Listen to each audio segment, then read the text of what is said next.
હવે ગયા લેક્ચરની અંદર આપણે જોયું કે અણુ સંશોધન કેન્દ્રો અને એના પરીક્ષણના કેન્દ્રો તથા એના ઉપર નજર રાખનાર તમામ સંસ્થાઓ એવી ભારતની અંદર કાર્યરત થઈ ગઈ હતી કે ભાઈ એમાંથી કંઈક ને કંઈક ઉર્જા આપણે મેળવવાની હતી. પ્રથમ ધડાકો પણ ભારતે રાજસ્થાનના પોખરણ ખાતે કરી અને વિશ્વને સાબિત કરી કે ભારત પણ હવે વિકાસશીલ દેશ છે. ધીમે ધીમે આગળ વધતા ગયા આપણે છેલ્લે 7 અણુ મથકો વિશેનો પરિચય મેળવ્યો હતો. હવે એના પછી આ પેરેગ્રાફ ઉપર આપણે નજર કરવાની છે અત્યારે.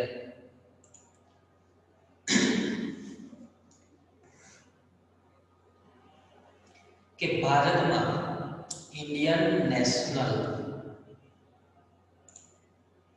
કમિટી ફોર સ્પેસ રિસર્ચની રચના ડિપાર્ટમેન્ટ ઓફ એટમિક એનર્જી દ્વારા 1962 ની અંદર થઈ.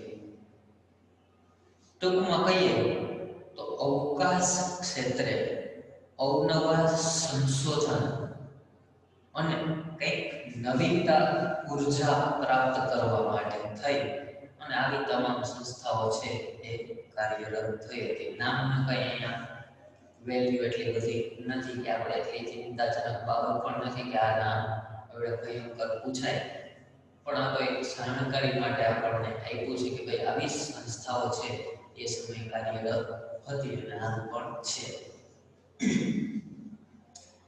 ત્યારબાદની જો વાત કરીએ તો નાના નાના રોકેટો છોડવા માટે થઈ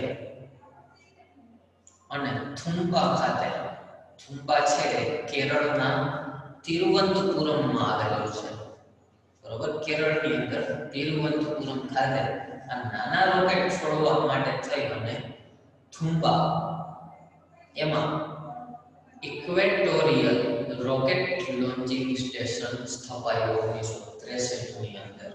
કે ભાઈ નાના રોકેટ છોડવા માટે થઈ થુમ્બા ખાતે ઇક્વેટોરિયલ રોકેટ લોન્ચિંગ, સામાન્ય આપણે રોકેટ લોન્ચિંગ રાખીએ તો પણ ચાલે.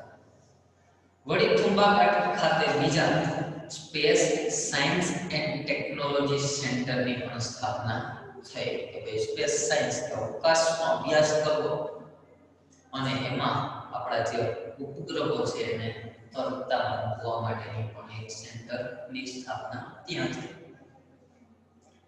ત્યારબાદ અમદાવાદમાં જોધપુરના ટેકરા ખાતે સ્પેસ એપ્લિકેશન સેન્ટરની સ્થાપના થઈ. હવે તમારે ટીક કર્યા જેવું અમદાવાદની અંદર હજી આ સંસ્થા કાર્યરત છે. આ એક તમારે ખાસ કાળજી રાખવાની છે અહીંયા કે સ્પેસ એપ્લિકેશન સેન્ટર પ્રદેશ અમદાવાદમાં જોધપુરના ટેકરા એમાં આવેલું આ સ્પેસ એપ્લિકેશન સેન્ટર છે જે 1969 ની અંદર. અહીંયા બે ટોપિક તમારા આવશે કે શ્રીમતી ઇન્દિરા ગાંધી ત્યારે ભારતના વડાપ્રધાન હતા તો 14 બેંકોનું રાષ્ટ્રીયકરણ, આંતરરાષ્ટ્રીય સ્તરની બેંકો પણ એમણે બનાવી 1969 માં અને અમદાવાદ મુકામે સ્પેસ એપ્લિકેશન સેન્ટરની પણ આ સાલની અંદર જ સ્થાપના થઈ. સરકારમાં ડિપાર્ટમેન્ટ ઓફ સ્પેસ અને સ્પેસ કમિશનની સ્થાપના થઈ કે જે સમગ્ર ડિપાર્ટમેન્ટનું સંચાલન કરે, એમાં જરૂરિયાતની ચીજ વસ્તુ આપેલ મૂડીથી લઈને ટોટલી વસ્તુ સાયન્ટિસ્ટો આ તે જે કંઈ પણ ઘટે આખું કમિશનની વર્ષનું આ બધી જો ઇસ્રો ને આ તે ફલાણી ઢીકડી પૂછડી જેટલી પણ સંસ્થાઓ છે એના માટે વાર્ષિક બજેટ પાસ થતું હોય કે ગયા વર્ષે કેટલો ખર્ચ કર્યો હતો અવકાશ ક્ષેત્રે, એના સંશોધન ક્ષેત્રે હવે કેટલો કરવાનો છે, એનાથી લાભ શું થશે, બધા અંદાજો લગાવી અને અંતે આ કમિશન દ્વારા, માનો કે સ્પેસ કમિશન સ્થપાણો તો એ કમિશન દ્વારા આના તમામ મુદ્દાઓ તૈયાર થાય, એ સરકાર સમક્ષ રજૂ થાય અને પછી એની વિચારણા થાય કે આની અંદર કેટલા રૂપિયા પાસ કરવાના છે. એમાં આપણે વખત બાબત કહી શકીએ કે ભારત છે એ અવકાશ સંશોધન ક્ષેત્રે બહુ ઓછો ખર્ચ કરે છે, પણ એના માટેનું પણ જવાબદાર કારણો ઘણા બધા છે જેમાં આપણે જવું નથી. પ્રજાસત્તાક ભારતમાં બેંગ્લોર ખાતે બીજી સંસ્થા સંસ્થાની તમારે અહીંયા નોટ કરવાની રહેશે. અમદાવાદ સ્પેસ એપ્લિકેશન સેન્ટર અને બેંગ્લોર ખાતે ઇન્ડિયન સ્પેસ રિસર્ચ ઓર્ગેનાઇઝેશનની સ્થાપના થઈ. તો આ બે મુદ્દા તમારે થોડા યાદ રાખ્યા તેવા છે. આ બેમાંથી વન લાઇનરમાં તમારે થોડું ઇમ્પોર્ટન્ટ કહી શકીએ એવું છે. હજી પૂછાણું નથી ક્યાંય આ વસ્તુ, છતાં પણ આપણે થોડી નોટ કરીએ તો વધારે સારું. કે ઇન્ડિયન સ્પેસ રિસર્ચ ઓર્ગેનાઇઝેશનની સ્થાપના ક્યાં થઈ? તો કે બેંગ્લોર ખાતે. આ ઈસરો સંસ્થા દ્વારા, કે જ્યાં ઈસરો આવેલો છે, એ સંસ્થાએ આપણો કૃત્રિમ ઉપગ્રહ, કે આપણા ગણિત શાસ્ત્રી એવા આર્યભટ્ટના નામે આપણો ભારતનો પ્રથમ ઉપગ્રહ અવકાશમાં તરતો મૂકવામાં આવ્યો, જે થકી ભારતનો અવકાશ યુગમાં પ્રવેશ થયો હતો. જનરલ નોલેજમાં પણ આપણને કામ આવે છે કે ભાઈ ઈસરો દ્વારા ભારતનો પ્રથમ કયો ઉપગ્રહ, કૃત્રિમ ઉપગ્રહ મૂકવામાં આવેલો હતો? તો કે આર્યભટ્ટ. બેંગ્લોર મુકામે ઇન્ડિયન સ્પેસ રિસર્ચ ઓર્ગેનાઇઝેશન. પણ આપણે અહીંયા આર્યભટ્ટને વધારે પ્રાધાન્ય આપીએ. એ પછીની જો વાત કરીએ તો ભાસ્કર 1979 અને ભાસ્કર 2 1981 બે આવે એટલે 2 વર્ષનો સમયગાળો સામાન્ય આપણે એવું અનુમાન લગાવીએ. પણ આ તો ઉપગ્રહના નામ છે. ભાસ્કર 1 1979, ભાસ્કર 2 છે 1981 અવકાશમાં છોડાયા હતા. આર્યભટ્ટ પછીની વાત છે. ભાસ્કર 1 અને ભાસ્કર 2. શ્રી હરિકોટા અવકાશ મથકેથી રોહિણી RS-1 કૃત્રિમ ઉપગ્રહને સફળતાપૂર્વક અવકાશમાં તરતો મૂકાણો 1980 ની અંદર. બેની વચ્ચેનો ભાસ્કર 1 અને ભાસ્કર 2 બેની વચ્ચેનો ગાળો 1980 માં રોહિણી RS-1 તરીકે તેને શોર્ટ નેમમાં ઓળખવામાં આવે. તે માટેનું રોકેટ SLV-3 નામે અવકાશયાનનો ઉપયોગ થયો, જે થકી ભારત અવકાશ ક્લબનું વિશ્વમાં કેટલામું સ્થાનનું સભ્ય બન્યું? તો કે 6થું સભ્ય બન્યું હતું. જો આ મેં ઘણા સમય પહેલા ગવર્મેન્ટ એક્ઝામ આપેલી હતી, એમાં આ પ્રશ્ન પૂછાણો હતો કે જે હરિકોટાએથી રોહિણી નામનો કૃત્રિમ ઉપગ્રહ મૂક્યો હતો, એ કયા અવકાશયાનમાં મૂકેલો હતો?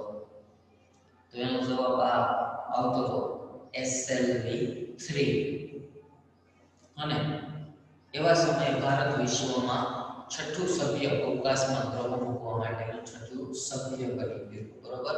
અહીંયા ખાલી જાણકારી માટે છે. ખાસ આપણે બેંગ્લોર હરિકોટા વાળો Indian space research organisation, Ahmedabad space application centre, આટલી વસ્તુ ખાસ યાદ રાખજો. ને એક આપણો કૃત્રિમ ઉપગ્રહ કે જે આર્યભટ્ટ તરતો મૂક્યો હતો એ.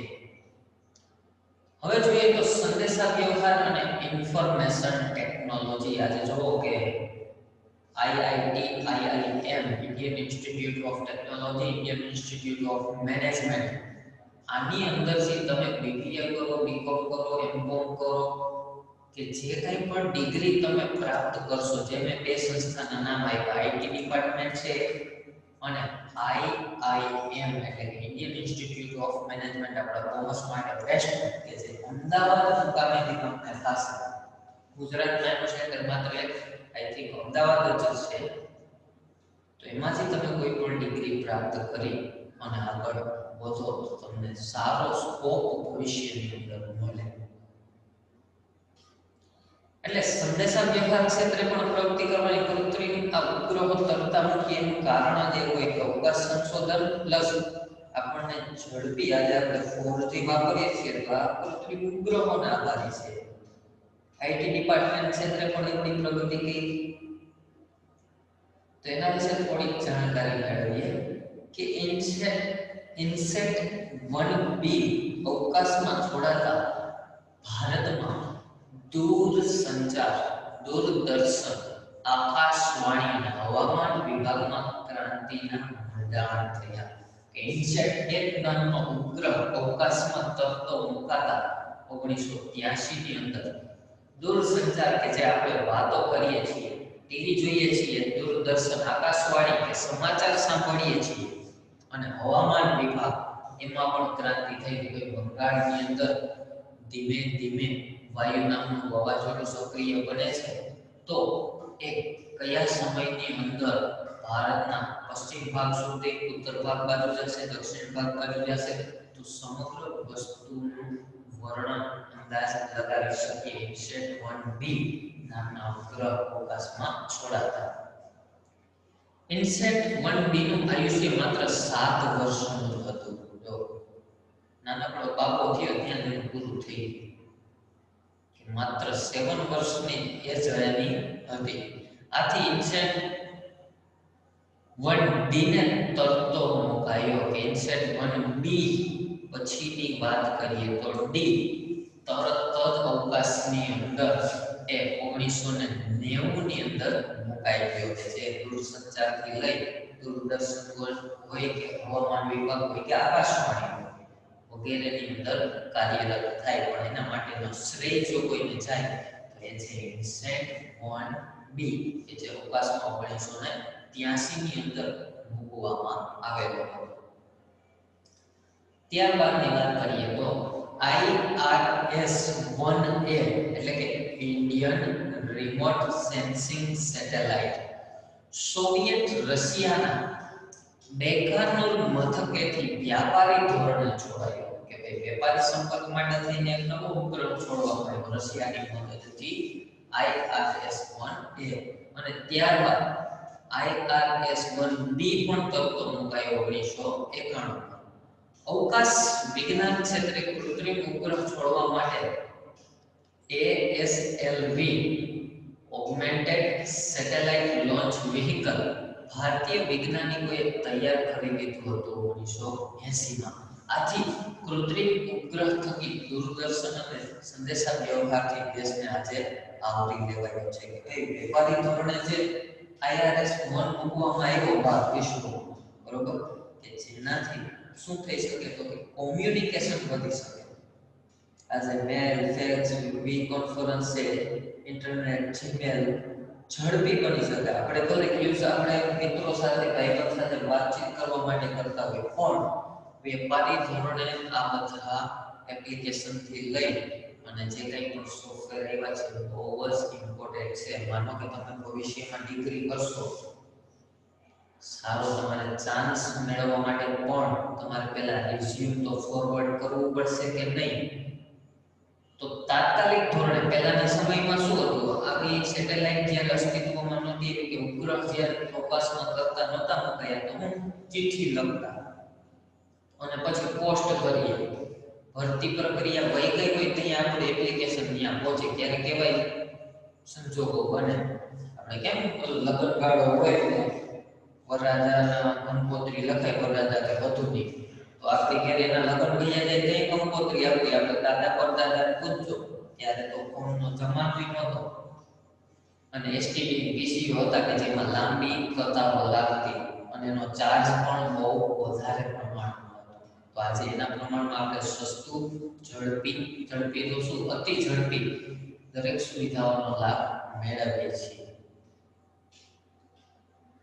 હવે ઇમ્પોર્ટન્ટ આપણા માટે જે જનરલ નોલેજ છે, અત્યાર સુધી તો આપણને જાણકારી આપી હતી કે ભારતમાં રેડિયોની શરૂઆત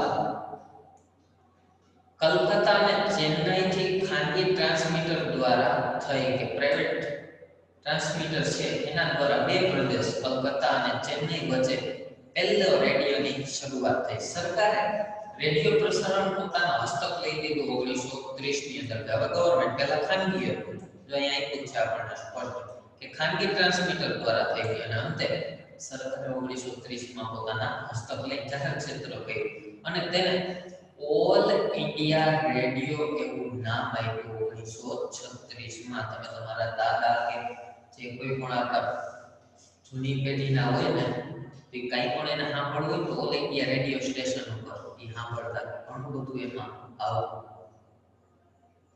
આકાશવાણીના કેન્દ્રો તરીકે જાણીતા સ્થાનોની સંખ્યા 1985 માં 71 હતી અને વધીને 1994 માં 160 થઈ ગઈ. એટલે કે બમણા કરતા પણ વધારે રેડિયો સ્ટેશન આકાશવાણી કે જે જે દેશ દુનિયામાં શું ચાલે સાંભળવા માટે એન્ટેના લાંબુ કરે સરસ મજાનું, ત્યારે તેનું કવરેજ આવે અને એ પછી એમાં એ સમાચારની મજા લેતા છે. આપણે તે લાઈવ 4G માં પણ નથી લેતા.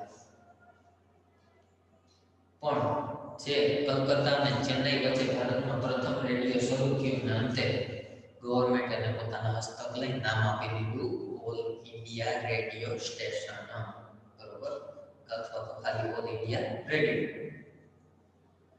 ભારતમાં દૂરદર્શનનો પ્રથમ પ્રયોગ 1965 ની અંદર કરવામાં આવ્યો કે દૂરદર્શન ચલચિત્રો જો નિહાળવા હોય તો 1965માં મુંબઈથી 1972 અને કલકત્તા, ચેન્નઈ, શ્રીનગર, અમૃતસર, જલંધર અને લખનઉ કેન્દ્રો દ્વારા દૂરદર્શનની સેવાઓનું પ્રસારણ શરૂ કરવામાં આવ્યું. એની શરૂઆત દૂરદર્શનની મુંબઈથી 1972માં થઈ. ચિત્રો આપણે નિહાળી શકીએ સરસ મજાના, અને અંતે ભારતના દરેક મુખ્ય જિલ્લાઓને આવરી અને દૂરદર્શન સેવાઓનું પ્રસારણ શરૂ થયું. એનો પ્રથમ પ્રયોગ 1965માં કરવામાં આવ્યો. જે સફળતા બાદ મુંબઈથી શરૂઆત કરી, ધીમે ધીમે આગળ વધતા દરેક પ્રદેશને આવરી લીધા. 1975માં ભારતમાં આકાશવાણી અને દૂરદર્શનને અલગ કરવામાં આવ્યા. આકાશવાણી એટલે કે ભાઈ આપણે કેમ તમે ક્યાંક રામાયણ, મહાભારત કે આધુનિક કે જૂની જોઈ હોય તો ક્યાંક બોલો કંસ નામનો છે દેવકીના પુત્રને કાનુડાને લઈને મારવા જતો હોય ને આકાશવાણી થાય એટલે ભવિષ્યવાણી ટૂંકમાં કહીએ. માનો કે બંગાળમાં કે અરબ સાગરમાં કે હિન્દ મહાસાગરમાં કોઈ પણ જગ્યાએ વાવાઝોડું સક્રિય થાય તો ચેતવણી આકાશવાણી કરે, ભવિષ્યવાણી કે ભાઈ અહીંથી ઉત્પન્ન થયું છે, હવે ધીમે ધીમે આટલી ગતિ છે, આ ગતિ તરફ ઉત્તર દિશા તરફ આગળ વધે છે, ગુજરાત સુધી પહોંચતા હિન્દ મહાસાગરમાંથી ઉદ્ભવ્યું છે અને ગુજરાતના દરિયા કિનારાને હાઈલાઇટ કરવામાં આવે છે. દરિયાઈ ખેડૂતને અત્યારે ક્યાંય ખેતી કરવા મોકલતા નહીં, મીન્સ કે માછલા પકડવા. એટલે દૂરદર્શન અને આકાશવાણીને અલગ કરવામાં આવ્યું 75ની અંદર. તો 76માં દૂરદર્શન પર રાષ્ટ્રીય કાર્યક્રમો, ચાહે ગાંધી જયંતિ હોય, આપણે આઝાદીનો દિવસ હોય, બરોબર, આપણું સંવિધાન જ્યારે લાગુ કર્યું હતું એ દિવસ હોય, તો આ દરેક રાષ્ટ્રીય કાર્યક્રમો હતા એને 1987 થી બપોરનું પ્રસારણ 1989 થી શરૂ કરવામાં આવ્યું અને પ્રયોજિત શ્રેણીનો પ્રારંભ 1984 થી થયો. એટલે કે એમાં તમામ કાર્યોની રૂપરેખા આપી અને ટૂંકમાં કહેવાનો મિનિંગ અહીંયા એટલો છે કે રાષ્ટ્રીય કાર્યક્રમોનું પ્રસારણ અહીંયાથી શરૂ થઈ ગયું હતું દૂરદર્શનની ચેનલો ઉપર. કારણ કે ત્યારે હજી એટલી બધી ચેનલો પણ અસ્તિત્વમાં આવેલી નહોતી. તો ભારતે આ ક્ષેત્રે પણ સારું એવું પ્રદર્શન કરી અને આજે આપણે 4G નો લાભ લેતા થઈ ગયા છે. સ્વતંત્રતા બાદ સંદેશા વ્યવહાર ક્ષેત્રે સારી પ્રગતિ સધાઈ છે. અત્યારે જો આપણે કરોડો બહોળો ઉપયોગ કરીએ છીએ, પણ યોગ્ય કરી એ પ્રશ્નાર્થ ચિહ્ન છે. આઝાદી સમયે 23,326 જેટલી પોસ્ટ ઓફિસો હતી. કે ભારત દેશની આઝાદી જ્યારે થઈ ત્યારે ભારતમાં પોસ્ટ ઓફિસની સંખ્યા હતી 23,326 છે. 2 લાખ કરતા વધુની છે. કે પછી આઝાદી બાદની વાત કરીએ તો 2 લાખ કરતા પણ વધી ગઈ. ટપાલની સુવિધા ઝડપી બની, જેમ કે સ્પીડ પોસ્ટ. હવે તો આપણે મેલ આવી ગયા, ટપાલના ધંધા ભાગી ગયા, એમ કહી તો ખોટું નથી. જોકે તાર સેવાઓ બંધ થઈ ચૂકી હતી કે આપણે લોકોને સંદેશો મોકલીએ તો પછી બાંધીને મોકલવામાં આવે, વાયરલેસ કરવામાં આવે, એ બંધ થઈ ગયું ટપાલ આવતા. સેલફોનના યુગમાં SMS નો મીનિંગ થાય શોર્ટ, S એટલે શોર્ટ, M એટલે મેસેજ અને S એટલે સર્વિસ, શોર્ટ મેસેજ સર્વિસ. અને સોશિયલ મીડિયા સંદેશા વ્યવહારના નવા માધ્યમો કહીના હવે આપણે જે ઉપયોગ કરીએ છીએ એની વાત સંદેશા વ્યવહારના માધ્યમો હાઈપ હોય કે WhatsApp હોય કે ઇન્સ્ટા હોય કે જે હોય એ બધા માધ્યમો અત્યારે આપણે અવેલેબલ છે. થર્ડ દેખીનો આપણો રિઝ્યુમ ગ્રાહક તક પહોંચી જાય જીમેલ દ્વારા કે ઈમેલ દ્વારા કે ઇલેક્ટ્રોનિક મેલ. ઈમેલનું ચલણ વ્યાપક બનતું જાય છે. એકદમ સિક્યોર ઈમેલ. આપણે જેને માહિતી હોય એનું આઈડી હોય એને જ મળે, અન્ય કોઈ જોઈ શકે નહીં. આ વસ્તુઓ હવે તમે જે એસપીસીસી ની અંદર ભણો છો એમાં આ બહુ મહત્વનો ભાગ ભજવે છે. ઈમેલ, ઇલેક્ટ્રોનિક મેલ, આધુનિક ટપાલ જેને કહેવાય ગુજરાતી ભાષામાં. સરકારી ટેલિકોમ્યુનિકેશન સંસ્થાઓની સાથે સાથે ખાનગી સંસ્થાઓનું પ્રમાણ પણ વધી રહ્યું છે, જેમ કે બીએસએનએલ ને ટક્કર મારવા આવી ગઈ છે આઈડિયા, વોડાફોન, જીઓ વગેરે. મોબાઈલ અને ઇન્ટરનેટ દ્વારા એસટીડી ફોન સેવા લાભ સામાન્ય લોકો લેતા થયા છે. એ સમય એસટીડી હતું, મેં તમને કીધું ને કે ત્યાં લાંબી કતારો લાગતી. અત્યારે ઘરે ઘરે મોબાઈલ, વ્યક્તિ દીઠ મોબાઈલ થઈ ગયા આપણી પાસે. ઉપગ્રહની મદદથી મની ઓર્ડર મોકલવાની શરૂઆત 1994 માં થઈ. મની ઓર્ડર વિદેશમાં માનો કે હોય મની ઓર્ડર કરે તો આપણને મળી જાય. એનો ફિક્સ ચાર્જ હોય કે 1000 રૂપિયા, 5 રૂપિયા ચાર્જ લાગશે કે 10 રૂપિયા, એ આપણને ખ્યાલ ન હોય કે કેટલો હોય. એ તો મની ઓર્ડર કરતા હોય ને સમય અને સંજોગ પ્રમાણેના ચાર્જ બદલતા હોય. મની ઓર્ડરની સેવાનો પ્રારંભ પણ 1994 માં થઈ ગયો હતો. પરંતુ આજે તો ઓનલાઈન બેન્કિંગ અને મોબાઈલ બેન્કિંગ સિસ્ટમથી મની ઓર્ડર પણ લુપ્તપ્રાય બની રહી છે. કે હવે તો ડાયરેક્ટ ટ્રાન્સફર થઈ જાય. પેટીએમ કરો કે ગૂગલ પે કરો. ફ્લિપકાર્ટમાં સરસ મજાની ઓફર કરી હોય, એમાં ક્રેડિટ ઉપર હોય તો આ કરતું વસ્તુ ઘરે આવી જાય 5 દિનમાં. પેમેન્ટ તો એડવાન્સ થઈ ગયું, વાર્તા પૂરી. ઓર્ડરની રસીદ આપણામાં આવી જાય. ટૂંકમાં કહેવાનો મીનિંગ કે ઓનલાઈન ક્ષેત્રે હવે આપણે કેટલા બધા આગળ નીકળી ગયા છીએ. ઇન્ફોર્મેશન ટેકનોલોજીના ક્ષેત્રે ભારત વિકસિત દેશોની હરોળમાં આવી ગયું છે. હવે ભારત પણ ખૂબ વિકસિત, વ્યક્તિ દીઠ મોબાઈલ આપણી પાસે છે અને એ તમામ સેવાઓનો લાભ આપણે લઈએ છીએ. ભારતમાં આ ક્ષેત્રે હૈદરાબાદે અસાધારણ પ્રગતિ હાંસલ કરી છે. કે સૌથી વધારે બેસ્ટ યુઝ કરતા હોય, યોગ્ય યુઝ તો બધા કરતા હોય, હું તમે ટોટલી બધા કરતા હોઈએ છીએ. પણ જેણે પોતાનામાં જ કંઈક સમથિંગ ન્યૂ ડેવલપમેન્ટ લાવ્યા છે ઇન્ફોર્મેશન આઈટી ક્ષેત્રે, તો એમાં છે હૈદરાબાદ. ગુજરાતમાં પણ ઇન્ફોસિટીની સ્થાપના થઈ. કે આઈટી ડિપાર્ટમેન્ટ ક્ષેત્રે ગુજરાતની અંદર ઇન્ફોસિટી પ્રવેશ, નોકરી અને અદાલતી કાર્યવાહીમાં ટેકનોલોજીનો ઉપયોગ સામાન્ય બન્યો છે. ઇન્ફોસિટી થી દરેક ક્ષેત્રમાં ચાહે પ્રવેશ હોય, નોકરી હોય, એડમિશન ક્યાંય લેવાનું હોય, નોકરી હોય કે અદાલતી કાર્યવાહી સિક્યોર રાખવી હોય, તો આ બધી વસ્તુ આપણે શક્ય બની છે. ગુજરાતે વહીવટ ક્ષેત્રે પોતાનું નેટવર્ક GSWAN એટલે કે Gujarat state wide area network વિકસાવ્યું છે. કે ભાઈ વહીવટ ડિપાર્ટમેન્ટની અંદર પણ GSWAN એટલે Gujarat state wide area network આટલું જબરું બનાવ્યું છે, જેથી ઉદ્યોગોને વ્યવસ્થિત વિકાસ થાય, રાજકીય ક્ષેત્રે ને અવકાશ મળે કે ભાઈ કેટલો વહીવટ છે, આવક કેટલી છે, રાજ્યની આવક કેટલી છે, આ બધું આ GSWAN દ્વારા નક્કી કરી શકાય કે કેટલો વહીવટ ગત વર્ષે થયો હતો, આ વર્ષે કેટલું બજેટ ફાળવવાનું છે.